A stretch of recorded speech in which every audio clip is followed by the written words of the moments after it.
Hey everybody, I'm James, this is OUTLAW FRAGS. That's not Russell, but it's his spirit. So he's not feeling well today, but we still need to make some content. I hope he feels better soon. He's going through some stuff. I have fragrances for a beginner that are super economical, that still smell good, that you can wear today. So come back and, well actually don't come back, just don't leave. We're gonna run our intro and we're gonna be right back.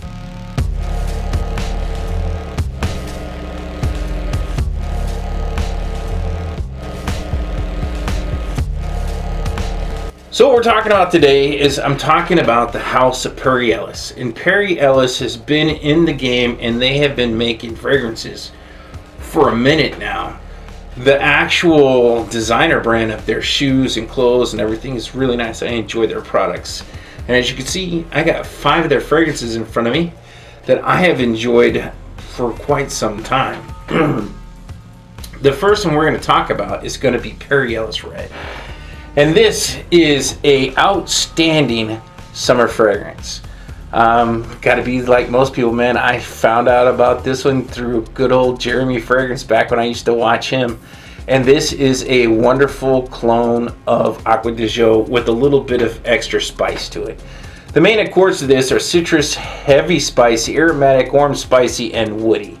And this smells wonderful in the air. If you get up on you when you're wearing this, it's kind of got a little bit of a screech, but in the air it is amazing. For the first 3 hours you put this on in the air, as you walk by and somebody gets a hint of your sillage or your projection, this stuff smells amazing. To the point where I don't have Acqua di Gio because I have this. I actually like this better. I get a little better performance, you know, out of this than I do the original. I have a small decant of Acqua di Gio, and I've got to be honest, I really like this quite a bit more. It is fresh, it's clean. In the summer with the citrus off the top, it smells amazing, which is one of my favorite words. This is just one of the ones I will say that is outstanding for the price. Like all 5 of these that I have up here, you can find online for under $20 to max like $25. If you're spending more than 25 bucks on this, you need to have your brains checked, because this is a $25 or $20 fragrance. So this actually was launched back in 2003. The fragrance nose behind this is Jean Louis, and I am not gonna try and even say their last name. It is pronounced G-R-A-U-D-B-Y. Top notes are orange, nutmeg, lime, mandarin orange, bergamot, cloves, cinnamon, and mid notes are lavender, coriander. The base notes are patchouli, vetiver, sandalwood, red cedar, and oak moss. So this has got a ton of stuff in it, but I will say this just shines in the heat in the summertime, and man, like I said, it's pure magic for the first couple of hours when you first put it on in the air. This is outstanding. This works for anybody, just about any age group. It's different enough to where it doesn't smell dated. Acqua di Gio, in my opinion, has a little bit of a dated smell to it. It's one of the most popular fragrances that's ever been sold, and this is a great clone of it. Summertime, just wonderful frag right there. For the next one we're going to talk about is going to be this one right here, and this is Perry Ellis Cobalt.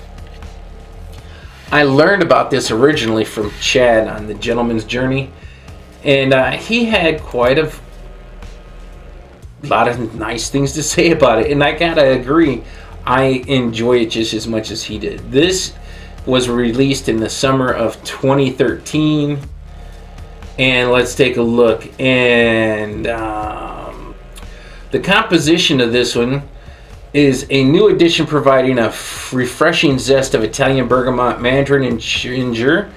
The heart introduces a semi-herbal shade of rosemary, clary sage, and Mediterranean fig. And the base is a creamy sandalwood with a kayak wood, white amber, and musk. And I gotta say, I found this one at Ross. It was in a gift set with this, shower gel, and I think deodorant, and I paid, I want to say 17 bucks for the whole thing. I really like this. In the summertime this works great. It's refreshing, it's uplifting. You can wear this dressed up or dressed down to about, well, You can dress this up to where you're wearing nice jeans, a crisp white shirt, and this works wonderful.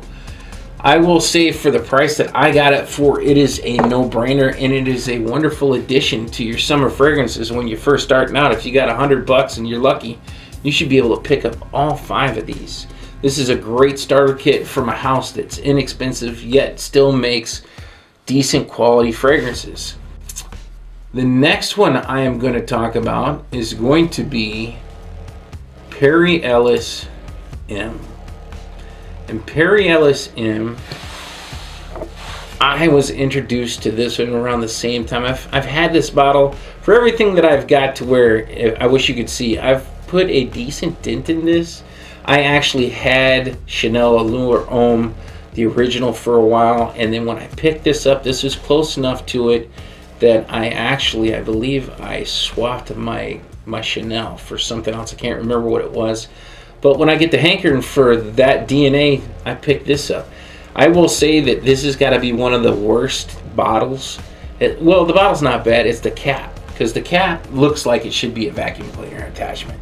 You know, it's horrible. I don't know what the design, the person that was in charge of the design of this bottle was smoking some good stuff when they made this. But the juice inside smells absolutely wonderful, and especially for 20 bucks. You should be able to find this for 20 bucks all day long. And it is absolutely, it smells wonderful. Now, if you saw the atomizer ain't nothing to write home about because it will spray all over the place, but it gets the job done, you know. The main accords of this are aromatic cinnamon, warm spicy, vanilla, wood, and soft spicy. And this works wonders in the cold weather. I really enjoy it. This is more of a day fragrance, I would assume, in my humble opinion, or you could use it for night. It smells good enough you could use this for night. But when I think about this, I wear this during the day in the cold weather. Now, this was released back in 2004.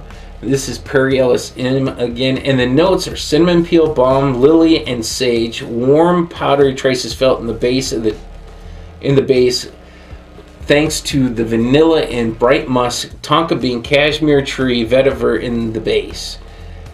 This is actually really good. For the price you can pick this up, man, this is a no-brainer. And it makes for a wonderful winter fragrance. If you want to add some things to your fragrance wardrobe, this is a great place to start because they are, like I said, they are not that expensive at all. So the next one we're going to go to and we're going to take a look at is going to be Portfolio. And this one is one that I have really enjoyed. Now, I think I'm pretty sure I mentioned that I picked up all of these at Ross. This one I think I spent like $17 on. Now, it has the wrong color cap on it. This is black. It should have a blue cap. And this is actually in 2 different bottles. It's in this one, and then it's in a bottle that has the atomizer built into it, which is kind of cool. And it's got kind of like a rubber track around the edge. But it's the same fragrance. This one I like for a couple of different reasons. First, the price is amazing. And then this falls into the group of aromatic fougere. The main accords of this are aromatic, fruity, woody, fresh, spicy, green, and herbal. And to me, this one works pretty well in the springtime. It comes across a little bit more of a dressier scent. It's really nice. The nose behind this is Locked On. I have never heard of the perfumer before, but I guess I'm going to spend some time and look into their work. This was launched back in 2001, so this has got some miles on it, but it doesn't smell dated. It still smells relevant, and it still smells good. The top notes of this are Artemisia, white currant, apple. The mid notes are caraway, lily of the valley, geranium, and cardamom, and the base notes are tonka bean, amber, musk, oak moss, and cedar. And I think it's the woody base that really makes this come across as being something that I could dress up, you know, and it still comes across as something that I could wear, you know. Like I said, this is something that you can wear during the spring and the summer. It's got kind of a uplifting top to it. It's nice, and it's something that like I said, you can dress this up and dress it down. This is really versatile, and it smells good. And like I said, less than 20 bucks. The last one we're going to talk about today is this one right here. And this is Perry Ellis Portfolio Blac. Now this one isn't on Fragrantica. I actually had to go and look around to see if I could find some information about this. I don't know when it was released. I'm assuming maybe back in the early 2000s, because that's when the whole Portfolio series was released, you know. But this one to me comes across as something that is a little bit more dressy. It's a little bit more mysterious. In the base, it has an earthy realization of nature, white alumalic musk, Indian sandalwood, and golden amber. This is, like I said, this is the one out of all these that I think that if I'm gonna wear this, it's gonna be semi-formal, business casual, kind of dressed up. This one fits the bill pretty well, and it is something that I think that you could wear as a tweener. If it's between winter and summer, you know, this will do decent in springtime and fall, early winter. And then after this, you know, I would definitely change over to Perry Ellis M, because this is definitely a winter fragrance in my opinion. But if you're just starting out, man, for we'll just go on the high side. We'll say 125 bucks. You can end up with 5 fragrances that will work for you all year round. And it gives you a little bit of flexibility because there's 2 warm weather scents, and then there's 2 kind of tweeners, and 1 winter fragrance that you can actually add to your wardrobe to where you have pretty much everything covered. If you are from the ages of 18 to my age, man, these all work for you. None of these have a dated old smell. You know, I guess that's kind of why I like Perry Ellis Red as much as I do, because when I smell the original Aqua de Jo, to me it kind of hits kind of comes across a little dated. It's been around for forever. It's an outstanding fragrance. It just comes across a little dated to me, and the Perry Ellis Red doesn't. So with all that being said, I want to say thank you for spending some time with me here on Outlaw Frags. Russell's spirit, whatever, appreciates it. Do me a favor, we're working on our 5,000 sub goal. I can't do it, we can't do it without you. So do me a favor and hit the subscribe button. It's over here. I think Russell said last week they stacked them up, so it might be here if you're on your phone. But hit the subscribe button and hit the thumbs up. Hit the bell icon, and when the bell comes up, click on and then smash the shit out of that bell. Be part of the Outlaw Fragrance family. Make sure to come back and see us. We have content dropping all the time. We're getting back into the rhythm of things, so thanks for being here, and I will catch you guys on the next one. And so will Russell. Don't forget, this is Outlaw Frags. Hit the subscribe button, buddy. Yeah, I'm talking to you. Till next time.